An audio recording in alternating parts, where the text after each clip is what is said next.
ಸರ್ಕಾರದ double game ಆಟಕ್ಕೆ ಮತ್ತೊಂದು ಸಾಕ್ಷಿ ನಿಮ್ ಪಬ್ಲಿಕ್ ಟಿವಿ ಕೊಡ್ತಾ ಇರೋದು. ಸಿಬ್ಬಂದಿ ಕೊರತೆ ಇರೋದ್ರಿಂದ ಭದ್ರತೆ ಕೊಡೋದಕ್ಕೆ ಆಗಲ್ಲ, ಕಾಲಾವಕಾಶ ಬೇಕು ಅಂತ ಡಿಸಿಪಿ ಕ್ಲಿಯರ್ ಆಗಿ ರೈಟಿಂಗ್ ಅಲ್ಲಿ ಕೊಟ್ಟಿದ್ದಾರೆ.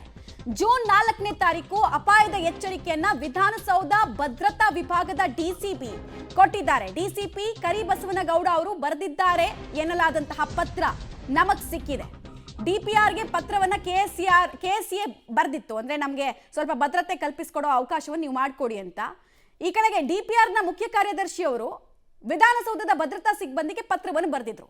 ಅದಕ್ಕೆ ರಿಪ್ಲೈ ಅನ್ನು ಕೊಟ್ಟಿದ್ದಾರೆ ಇವರು. ರಿಪ್ಲೈ ಇದೆ, ರಿಪ್ಲೈನಲ್ಲಿ ಬಹಳ ಕ್ಲಿಯರ್ ಆಗಿ ನಮ್ಮ ಹತ್ರ ಆ ಡಾಕ್ಯುಮೆಂಟ್ ಕೂಡ ಇದೆ.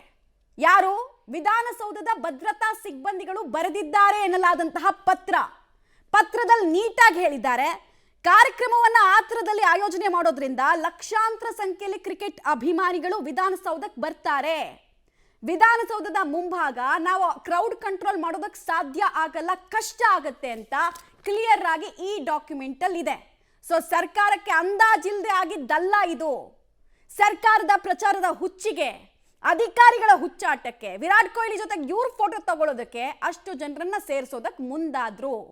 ಸರ್ಕಾರಕ್ಕೆ ಕಣ್ಣು ಕಿವಿ ಎರಡೂ ಇಲ್ಲವಾಗಿತ್ತು ಅನ್ನೋದಕ್ಕೆ ಇದು ಉದಾಹರಣೆ. ಈ ಪತ್ರ ಉದಾಹರಣೆ.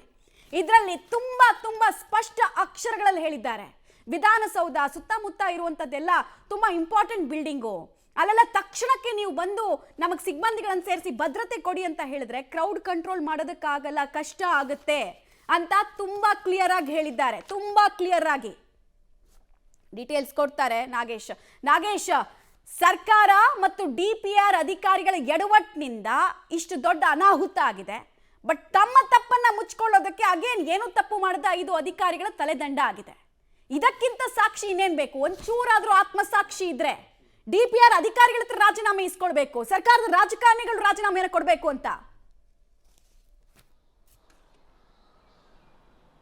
ಮಮತಾ, ತಮ್ಮ ಮೇಲೆ ಆದಂತಹ ಲೋಪದೋಷಗಳನ್ನು ತಪ್ಪಿಸ್ಕೊಳ್ಳಿಕ್ಕೆ ಸರ್ಕಾರ ಪ್ರಾಥಮಿಕವಾಗಿ ಪೊಲೀಸರ ವೈಫಲ್ಯ ಅನ್ನುವಂಥ ಬಿಂಬಿಸಲಿಕ್ಕೆ ಪ್ರಯತ್ನ ಮಾಡಿ ಅವರಿಗೆ ಆರಂಭದಿಂದ ನಗರ ಪೊಲೀಸ್ ಆಯುಕ್ತರಾಗಿದ್ದಂಥ ದಯಾನಂದ್ ಮತ್ತು ಆ ವಿಭಾಗದಲ್ಲಿ ಕೆಲಸ ಮಾಡ್ತಿದ್ದಂಥ ಅಧಿಕಾರಿಗಳನ್ನು ಸಸ್ಪೆಂಡ್ ಮಾಡುವ ಮೂಲಕ ನಮ್ಮದೇನು ತಪ್ಪಿಲ್ಲ, ಪೊಲೀಸರದೇ ತಪ್ಪು ಅನ್ನುವಂಥದ್ದನ್ನು ಬಿಂಬಿಸುವ ಕೆಲಸವನ್ನು ಮಾಡಿತ್ತು. ಆದರೆ ಸರ್ಕಾರದ ಎಡವಟ್ಟಿನ ಪತ್ರ ಈಗ ಬಯಲಾಗಿರುವಂಥದ್ದು ಸ್ವತಃ ಭದ್ರತಾ ವಿಭಾಗದ ಡಿಸಿಪಿ ಆಗಿರುವಂಥ ಕರಿಬಸವನಗೌಡ ಅವರೇ ಡಿಪಿಆರ್ಗೆ ಒಂದು ಪತ್ರವನ್ನು ಬರೆದಿದ್ದಾರೆ.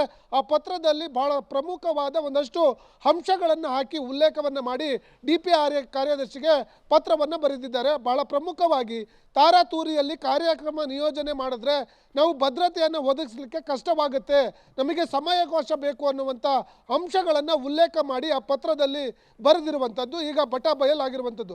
ಬಹಳ ಪ್ರಮುಖವಾಗಿ ತಾರಾತೂರಿಯಲ್ಲಿ ಕಾರ್ಯಕ್ರಮ ಆಯೋಜನೆ ಮಾಡಿದರೆ ವಿಧಾನಸೌಧದ ಭವ್ಯ ಮೆಟ್ಟಿಲುಗಳ ಮೇಲೆ ಭದ್ರತೆ ಮಾಡಿಕೊಳ್ಳಿಕ್ಕೆ ಕಷ್ಟವಾಗುತ್ತೆ. ಕಾರಣ ಈ ಭಾಗದಲ್ಲಿ CCTVಯ ಕೊರತೆ ಇರುತ್ತೆ.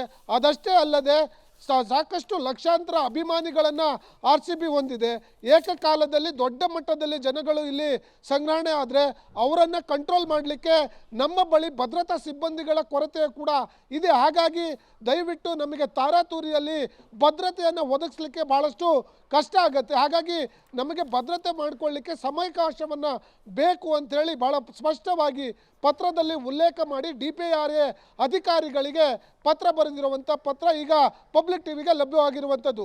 ಆ ಪತ್ರದಲ್ಲಿ ಬಹಳ ಪ್ರಮುಖವಾಗಿ ಮುಖ್ಯ ಕಾರ್ಯದರ್ಶಿಗೆ ಮತ್ತು DPRA ಕಾರ್ಯದರ್ಶಿಗೆ ಈ ವಿಚಾರ ತಿಳಿಸಿದ್ರು ಕೂಡ ಇವರ ಹಪಾಹಪ್ಪಿಗೆ ಈ ಒಂದು ಕಾರ್ಯಕ್ರಮವನ್ನು ಆಯೋಜನೆ ಮಾಡಿ ಈ ದೊಡ್ಡ ದುರಂತಕ್ಕೆ ಕಾರಣವಾಗಿದೆ ಅನ್ನುವಂಥದ್ದು ಈ ಪತ್ರದ ಅಂಶಗಳನ್ನು ಉಲ್ಲೇಖ ಮಾಡಿದಂಥ ಸಂದರ್ಭದಲ್ಲಿ ಗೊತ್ತಾಗುತ್ತೆ. ಜೊತೆಗೆ ಈ ಪತ್ರವನ್ನು ನೋಡಿದಂಥ ಸಂದರ್ಭದಲ್ಲಿ ಪೊಲೀಸರು ತಮಗೆ ಇರುವಂಥ ಸಮಸ್ಯೆ ಮತ್ತು ಅಂದರೆ ಲಿಮಿಟ್ ಅವಧಿಯಲ್ಲಿ ನಾವು ಭದ್ರತೆಯನ್ನು ಮಾಡಿಕೊಳ್ಳಿಕ್ಕೆ ಏನೆಲ್ಲ ಸಮಸ್ಯೆ ಆಗುತ್ತೆ ಅನ್ನುವಂಥದ್ದನ್ನು ಭಾಳ ಸ್ಪಷ್ಟವಾಗಿ ಸರ್ಕಾರದ ಗಮನಕ್ಕೆ ತರುವ ಕೆಲಸವನ್ನು ಮಾಡಿದ್ದಾರೆ.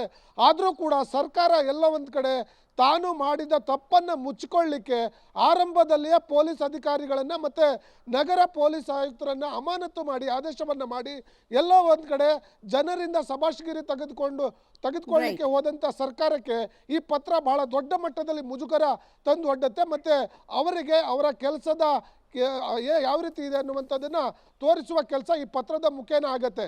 ಹಾಗಾಗಿ Okay. ಪೊಲೀಸರ ತಪ್ಪು ಈ ವಿಚಾರದಲ್ಲಿ ಏನೂ ಇಲ್ಲ ಅನ್ನುವಂಥದ್ದು ಈ ಭದ್ರತಾ DCP ಆಗಿರುವಂಥ ಕರಿಬಸವನಗೌಡ ಅವರು ಬರೆದಿರುವ ಪತ್ರದ ಅಂಶಗಳನ್ನು ನೋಡಿದಂಥ ಸಂದರ್ಭದಲ್ಲಿ ಎಲ್ಲವೂ ಕೂಡ ಬಯಲಾಗ್ತಿರುವಂಥದ್ದು. ಮಮತಾ. ಓಕೆ ನಾಗೇಶ್, ಹಾಗೆ ಸಂಪರ್ಕದಲ್ಲಿರಿ.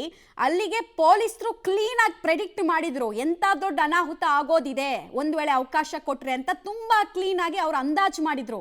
ಹೀಗಾಗಿ ಪರಿಪರಿಯಾಗಿ ಇಲ್ಲಿ ಟೋಟಲ್ ಆಗಿ ಒಂದು 10 ಅಂಶಗಳನ್ನು ಉಲ್ಲೇಖ ಮಾಡಿದ್ದಾರೆ ವೀಕ್ಷಕರೇ. 10 ಅಂಶಗಳನ್ನ ಅದರಲ್ಲೆಲ್ಲ ಹೇಳಿದ್ದಾರೆ ಅವರು. ಶಾರ್ಟ್ ಪೀರಿಯಡ್ ನಲ್ಲಿ ನಮಗೆ ಕೋಆರ್ಡಿನೇಷನ್ ಸಮಸ್ಯೆ ಆಗುತ್ತೆ. ಒಂದು, ಎರಡನೇದಾಗಿ ಕಾನೂನು ಸುವ್ಯವಸ್ಥೆ ಭದ್ರತೆಯನ್ನ ಕಾಪಾಡ್ಕೊಳ್ಳೋಕ್ ಆಗಲ್ಲ. ನೀವು ಲಕ್ಷ ಜನರಿಗೆ ಬನ್ನಿ ಅಂತ ಹೆಂಗ್ ಕರಿತೀರಾ ಅಂತೆಲ್ಲ ಕೇಳಿದಾರೆ ಅವರು. 10 ಪಾಯಿಂಟ್ಸು.